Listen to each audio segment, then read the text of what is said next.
नमस्कार साथियों, कैसे हैं आप सभी। आई होप आप सभी अच्छे होंगे, स्वस्थ होंगे, मस्त होंगे। दोस्तों, आज के सेशन के माध्यम से हम जानने वाले हैं कक्षा 6 गणित अभ्यास 11 दोस्तों, इस एक्सरसाइज के सभी इंपॉर्टेंट क्वेश्चंस को हम डिटेल में कवर करेंगे। लेकिन अगर आप सभी चैनल पर नए हैं तो चैनल को अभी सब्सक्राइब करें और वीडियो को अपने दोस्तों में भी शेयर करें। चलिए देखते हैं आज का पहला क्वेश्चन क्या कह रहा है। पहला क्वेश्चन दिया गया, उपर्युक्त चित्र की सहायता से समीकरण बनाइए व x का मान ज्ञात कीजिए। ये चित्र दिया गया है, आपको यहाँ पर समीकरण बनाना है और x का मान भी ज्ञात करना है। दोस्तों, आप जैसा कि एक रेखा देख पा रहे होंगे, ठीक है, जिसकी यहाँ से और यहाँ तक की माप 30 सेंटीमीटर दी गई है। ये रेखा दो खंडों में विभाजित है। यहाँ से यहाँ तक माप दी गई है 1 सेंटीमीटर और यहाँ से यहाँ तक दी गई है 17 सेंटीमीटर। ये दो खंडों में विभाजित है, ठीक है ना। तो इस और इसे जोड़ दिया जाए तो एक रेखा बन जाती है, यानी कि x + 17 सेंटीमीटर बराबर कितना होगा। ये पूरी भुजा 30 सेंटीमीटर की है और यहाँ इतनी भुजा की माप कितनी दी गई है 1 सेंटीमीटर और यहाँ से यहाँ तक की भुजा की माप दी गई है 17 सेंटीमीटर। यानी कि हम टोटल ऐड कर दें तो एक भुजा बनती है और जिसकी माप दी गई है 30 सेंटीमीटर, यानी कि x + 17 बराबर 30 सेंटीमीटर हम लिख सकते हैं। अब हम पक्षांतर करेंगे। पक्षांतर करने के आपको नियम आ ही रहे होंगे, ठीक है ना। तो x इधर ही रखेंगे, 17 इधर प्लस का है, पक्षांतर करेंगे तो उधर माइनस का हो जाएगा, ठीक है। तो x बराबर लिखेंगे, 30 में से 17 घटाएंगे तो कितना आएगा 13, यानी कि x बराबर 13 सेंटीमीटर आएगा। और इस तरह से हमने x की वैल्यू ज्ञात कर ली है और हमें समीकरण बनाना था, वो ये समीकरण भी बन गया है, ठीक है ना। तो इस तरह से हमने समीकरण भी बनाया और x की वैल्यू भी प्राप्त कर ली है। x का मान कितना आएगा 13 सेंटीमीटर। आप चाहें तो चेक कर सकते हैं।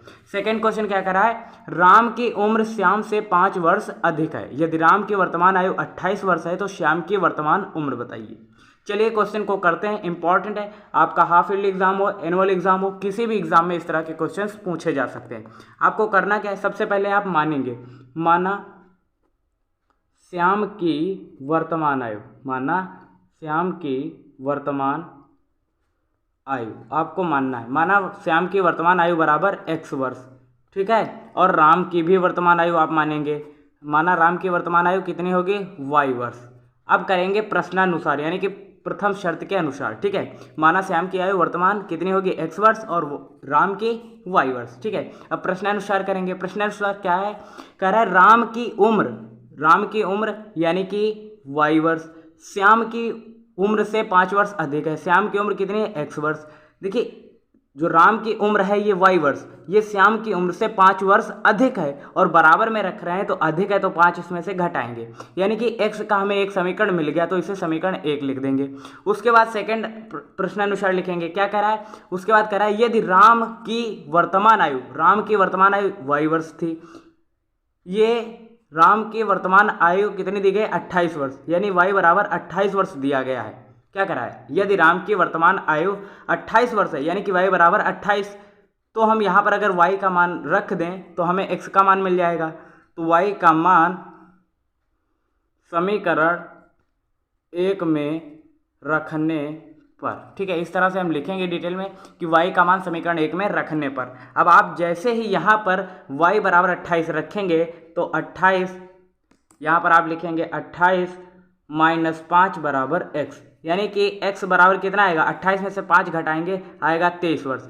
आपने x को माना क्या था, आपने माना था श्याम की वर्तमान आयु बराबर x वर्ष, यानी कि x बराबर कितना आया 23 वर्ष। और आपसे क्वेश्चन क्या कर रहा था, श्याम की वर्तमान आयु बताइए। तो श्याम की वर्तमान आयु या उम्र आपसे पूछ रहा था तो हमने x वर्ष माना था और x की वैल्यू कितनी आई 23, यानी कि श्याम की वर्तमान आयु कितनी होगी 23 वर्ष। और यही आपका आंसर आ रहा होगा। आप चाहे तो चेक कर सकते हैं और अगर नहीं समझ में आया तो फिर से वीडियो को देखें, बार बार देखें जब तक आपको ये क्वेश्चन समझ में नहीं आता।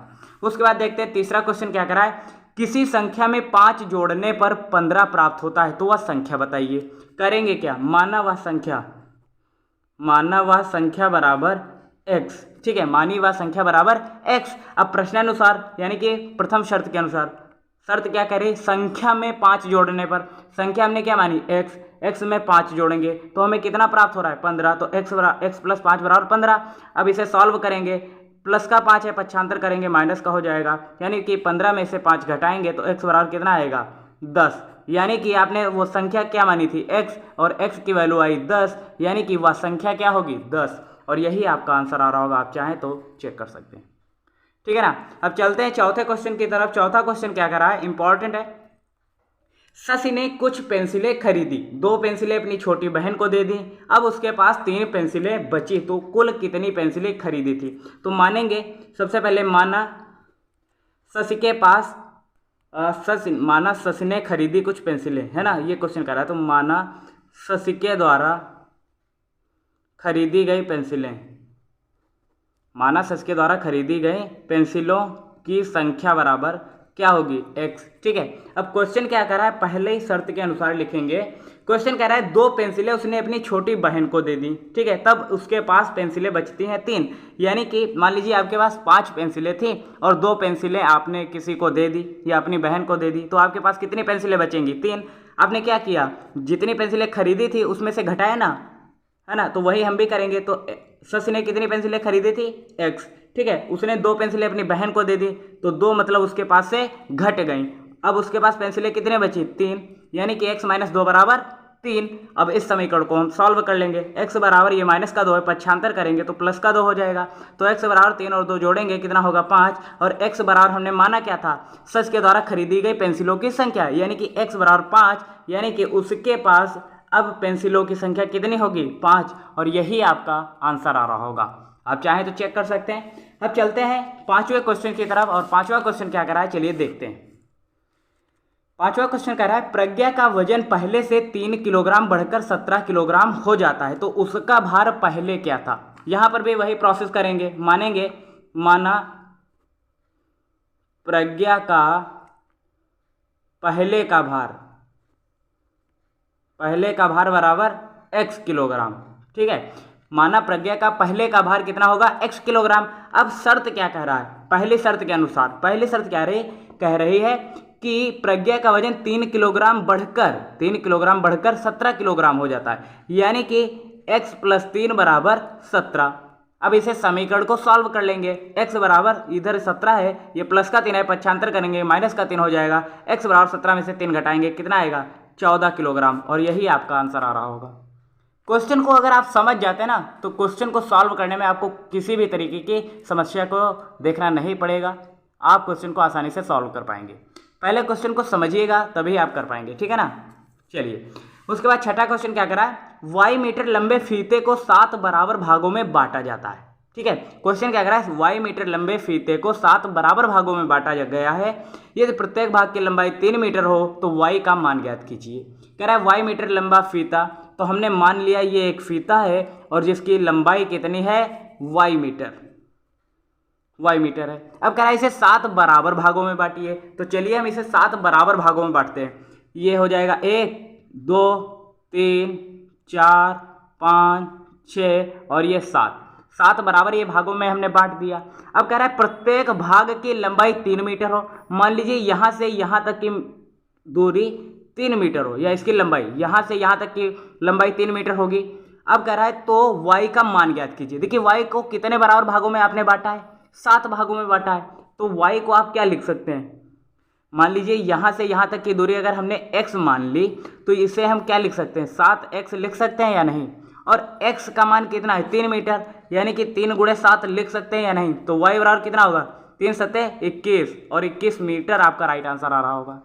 भाई ये 7 टुकड़ों में विभाजित है और प्रत्येक भाग की लंबाई 3 मीटर है, तो 3 मीटर इतनी होगी, 3 मीटर ये होगी, 3 मीटर ये होगी, 3 मीटर ये, 3 मीटर ये, 3 मीटर ये, 3 मीटर ये। आप 3 मीटर को 7 बार जोड़ लीजिए, तब भी कितना ही आंसर आएगा, आप करके देख लीजिए। 1 2 3 4 5 6 और 7, इसे जोड़ेंगे तो 3 से 21 आएगा ना, तो 21 मीटर इसका राइट आंसर आ रहा होगा। आप चाहें तो चेक कर सकते हैं। उसके बाद 7वां क्वेश्चन क्या कर रहा है, चलिए देखते हैं।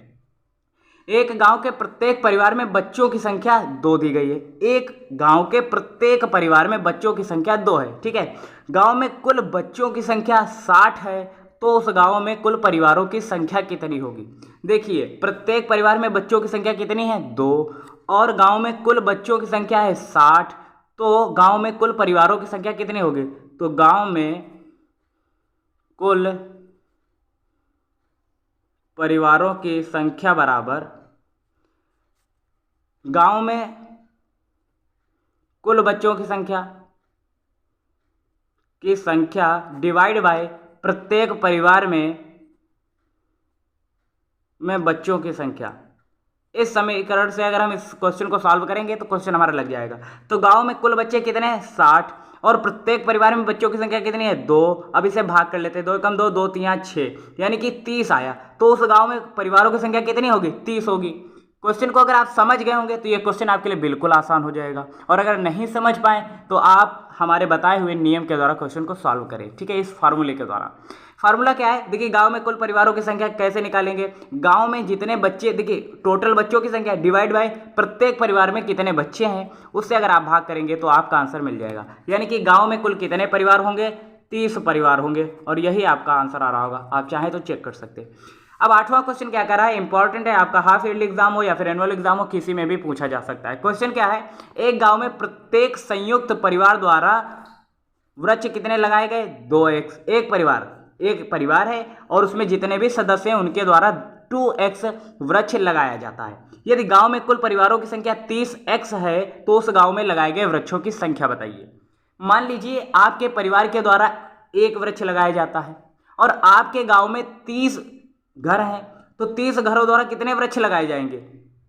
30 लगाए जाएंगे ना। मान लीजिए एक परिवार से एक वृक्ष लगाया जाता है। गांव में 30 परिवार हैं, तो 30 परिवार द्वारा कितना वृक्ष लगाया जाएगा? 30 वृक्ष। आपने क्या किया? गुणा किया ना। सेम पैटर्न यहां पर होगा कि एक परिवार द्वारा 2x वृक्ष लगाए जाते हैं। गांव में परिवारों की संख्या 30x है, तो उस गांव में लगाए गए कुल वृक्षों की संख्या आपको ज्ञात करनी है। तो 2x और 30x की गुणा करेंगे तो 2 तिया कितना होगा? 6, एक 0 लगाएंगे। x है, अभी मैंने पिछली क्लास में आपको बताया था, जो भी अगर आप पुराने विद्यार्थी तो आपको पता होगा, x और x का गुणनफल क्या होता है? आधार समान है और गुणे में तो घातें जुड़ती हैं, आपको पता है, तो x स्क्वायर से लिखेंगे ना। तो 2 तिया 6, यानी कि 30 गुणे 2 का मतलब होगा 60, और x है तो x स्क्वायर हो जाएगा, यानी कि 60x स्क्वायर वृक्ष लगाए जाएंगे, और यही आपका आंसर आ रहा होगा। आप चाहें तो चेक कर सकते हैं। ये क्लास कैसी लगी आप मुझे कमेंट में बता सकते हैं। मिलते हैं ऐसे नेक्स्ट अमेजिंग वीडियो के साथ, तब तक ले जय हिंद, नमस्कार। देखते रहिए एसएस लाइफस्टाइल।